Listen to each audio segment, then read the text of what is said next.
Hello, I'm Hilary still, and I've been designing and making pictures for most of my life.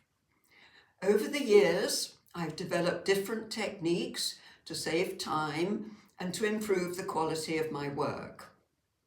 I was introduced to fabric collage quite early on, and today I'm going to show you how to create a picture from scraps of material applied to a painted background.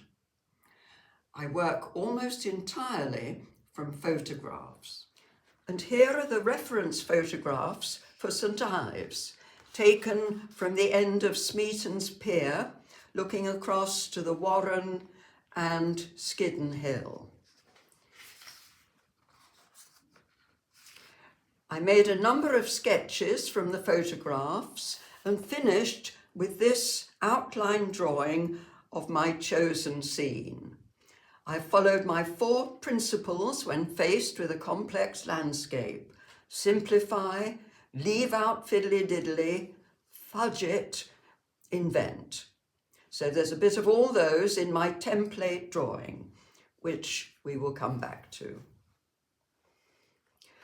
First, the background. I'm using acrylic paint in a limited number of colours: blue, black, brown, turquoise and white.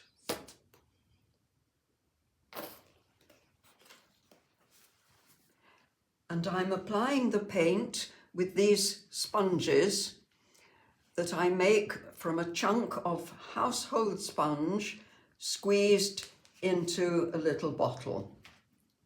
And I'll probably use one for dark tones, one for light tones, and a spare. And so I'm going to make some dark tones, and I'm mixing my brown with black, and that will be the first colour that I apply for my background. So my painting surface is plain white cotton material, heavy sheeting, measuring 24 inches by 18 inches. And I've soaked it in water, squeezed it, and then spread it out on a piece of waterproof board. It's actually plywood treated with white acrylic paint. Now mainly the background will be dark, and I shall start at the left side, working up and down and alternating dark tones and light tones so as to get a stripy effect. I do like my stripes.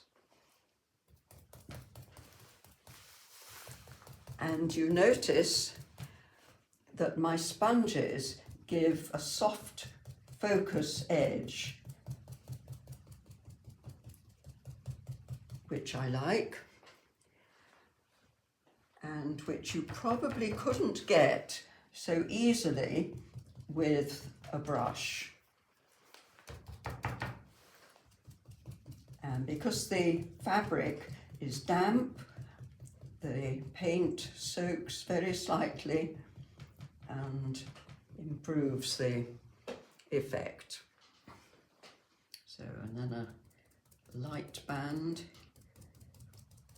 And I plan to finish the background with 3 bands of paint across this way, with the centre band being the darkest. You'll see. And in an ideal world, the stripes would be closer together at the edges of the picture to give a sense of perspective, distance.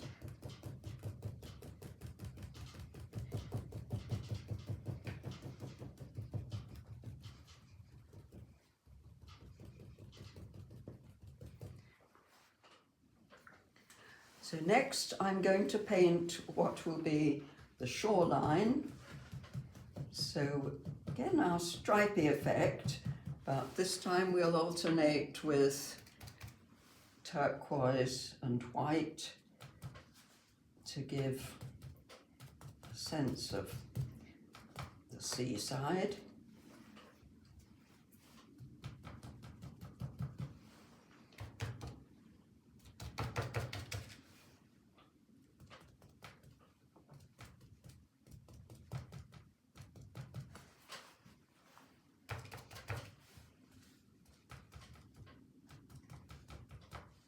Again, try and merge the colours, and my canvas is actually drying out, so the colours are not seeping as well as they might.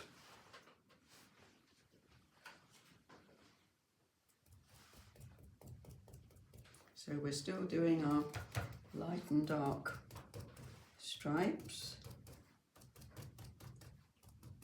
And they were supposed to be a bit closer towards the edges of our scene to suggest a bit of distance.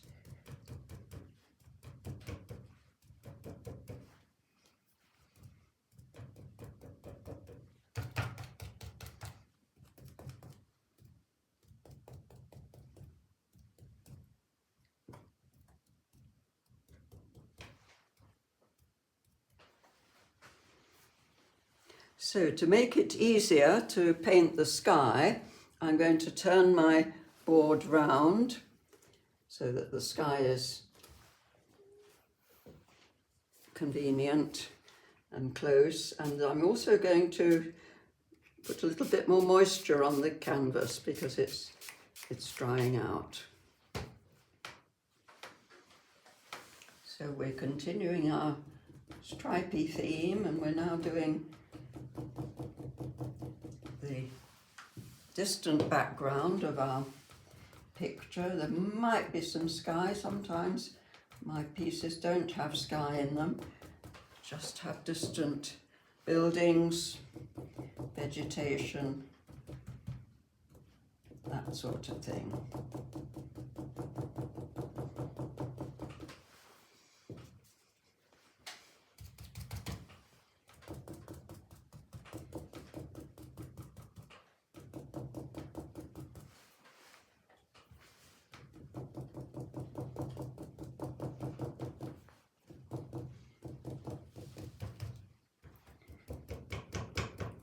So that's our sky, almost complete, with my vertical lines, which will help me to keep the buildings vertical and anything else in my scene. And also be aware that I've got this lovely dark band across the middle,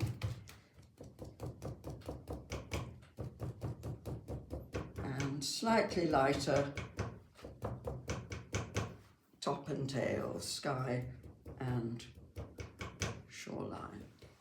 And so we'll turn that back round just to remind us that that's our shoreline and that's our sky. And we need to leave that to dry for several hours. So my background is now dry, plus I've increased the shading here and there. And here's the outline of my scene, which I need to transfer onto the background. So I turn the paper over and cover the reverse side with a lightly coloured pastel chalk.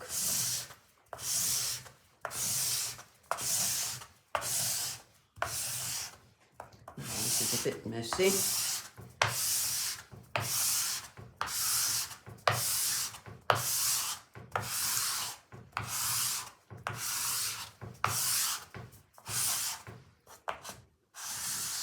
So I'm going to rub that in well to be sure it's covered.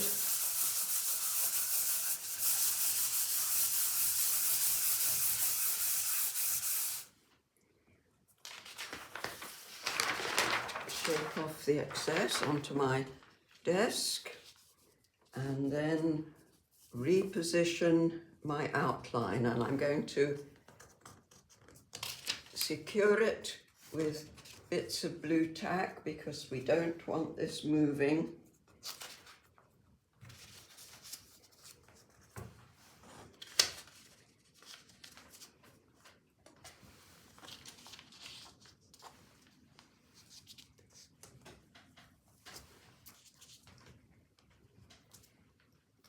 And next I take a sharp pencil and a ruler to go over the outline of every building.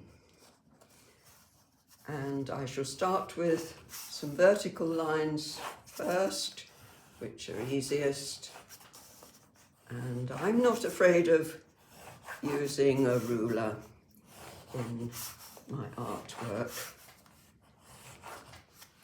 So we'll keep in a particular order, and then we can keep track of where we've been.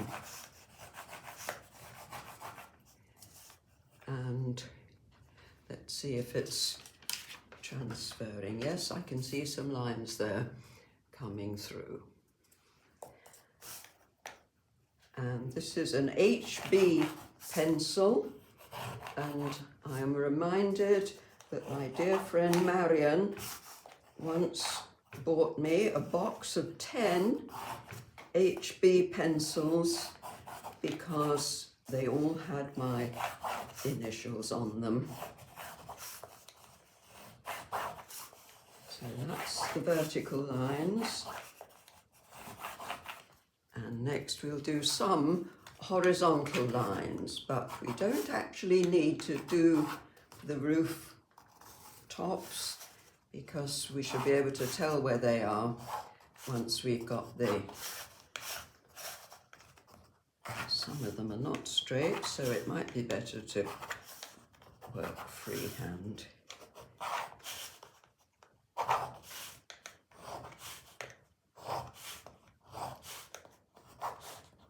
Now, I don't need to trace down the windows at this stage. And that little cottage is especially precious to me.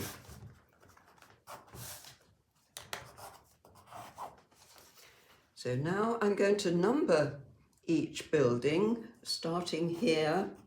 1, 2, 3, 12, 13, 14, 15, Nana's cottage, 16, 17, 18, 28, 29.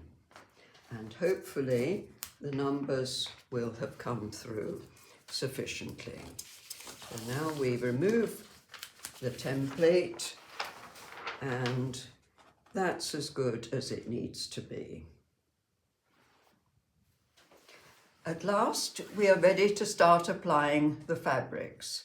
And here is a selection of what I will use, collected over many years, from remnants left over after dressmaking, household linen, which has seen better days, garments bought at a charity shop, and this is an example of what's called a slub, random weaving with different coloured fabrics, and they make very good buildings.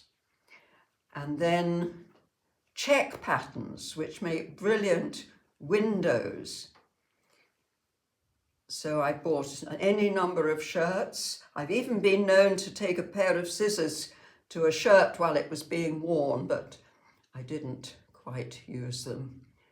And in some cases, I've coloured a piece of material with liquid paint to give the desired shading and texture.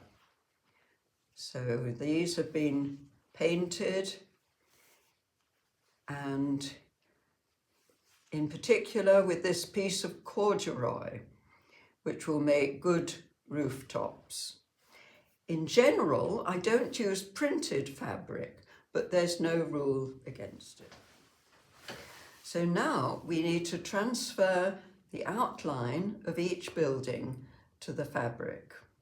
You can do this by eye, but remember that you can cut a piece of material smaller, but you can't cut it larger. Best to cut out each feature, so wall of a building and rooftop, and that will give you a paper pattern which you can use as in dressmaking. So that's number 1 building, and we'll do number 2. I'm not cutting out the windows at this stage, just the building, just the wall and the roof.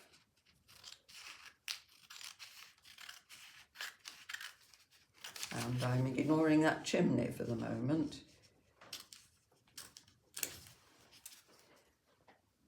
So we'll just do the first 3 of these to demonstrate.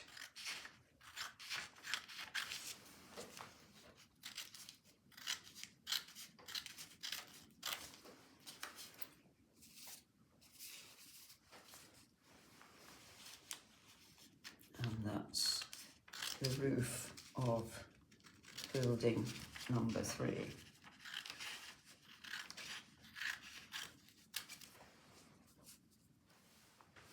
So here are our pattern pieces that we're going to use to cut out our buildings. And you can either pin the pattern to the fabric, or you can draw around it with a vanishing pen. And that will give a line that is temporary, that will evaporate to nothing.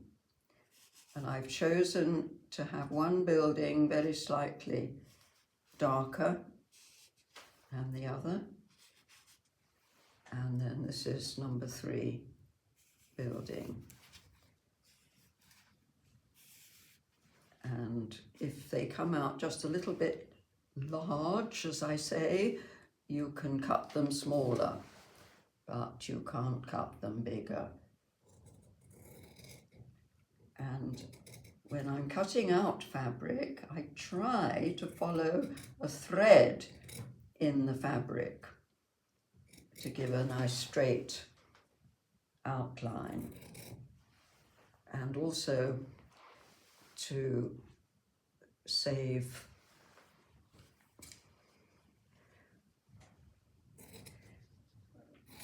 losing the thread, fraying. So number 2 building.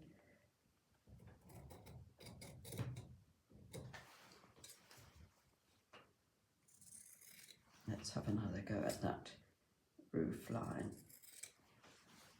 Number 2 building, and number 3.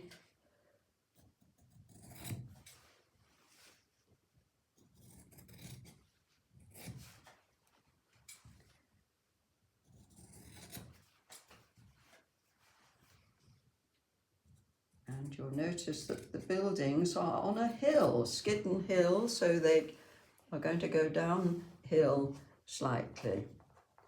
Now there's something got a bit big there, which we will have to trim. And we'll just do the 2 rooftops for now. So we draw around, and as I say, we'll save all the windows till later. Windows are much easier to cut out because you've got all the straight lines in the check pattern.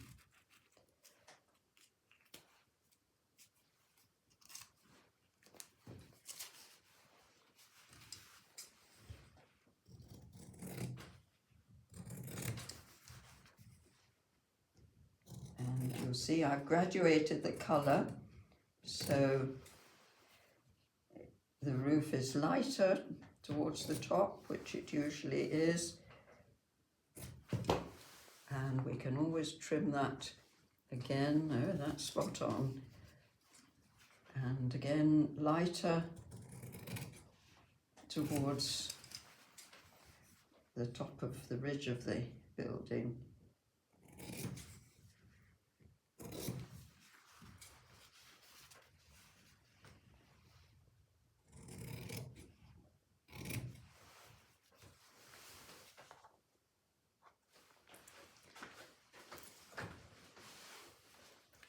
So I'm cutting out another window for my first building, and as I say, you can follow the thread and top and tail it with as much border as you want,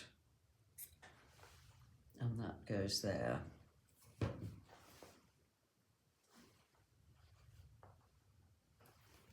And then the next building is going to have these soft blue windows, and again follow the thread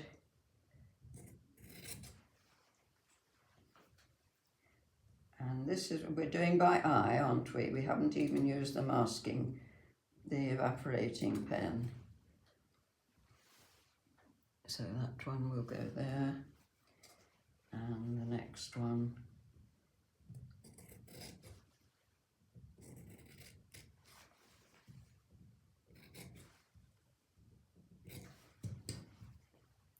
will go there.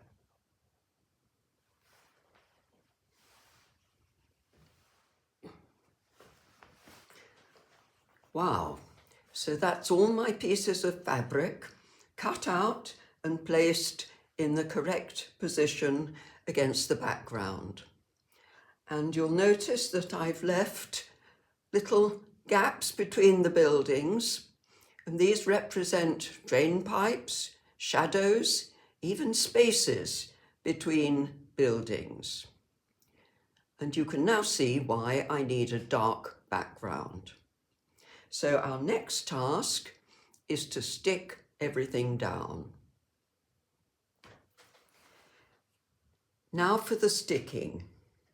I'm using liquid PVA glue and a flat, wide paintbrush, not a sponge, and smaller brushes for windows and other details.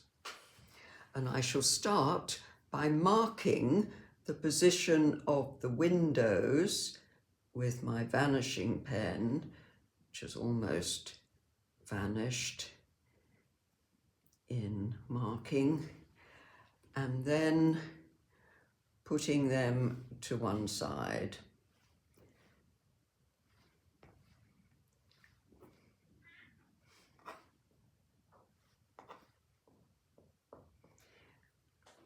Next, lift the building, and notice I'm using laboratory tweezers, and apply some glue to the background. So we're not putting the glue on the fabric.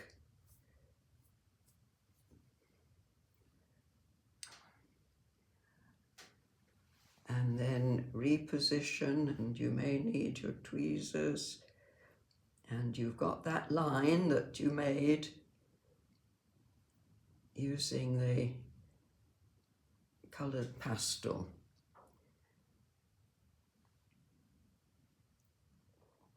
Then another building, the same.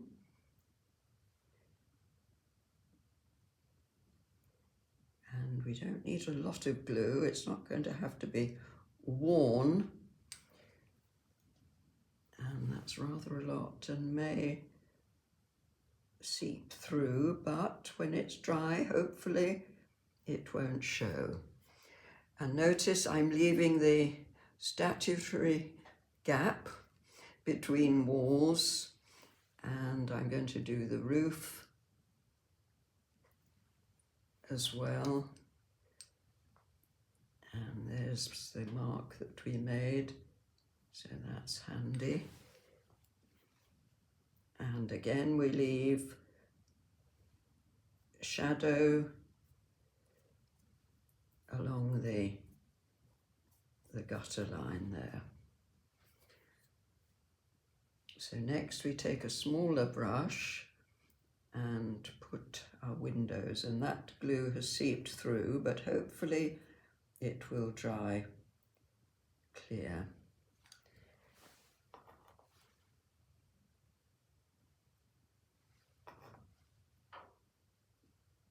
And I can refer to I've got my outline ahead of me there in the studio, so I'm watching that as well to see where to put the roofs.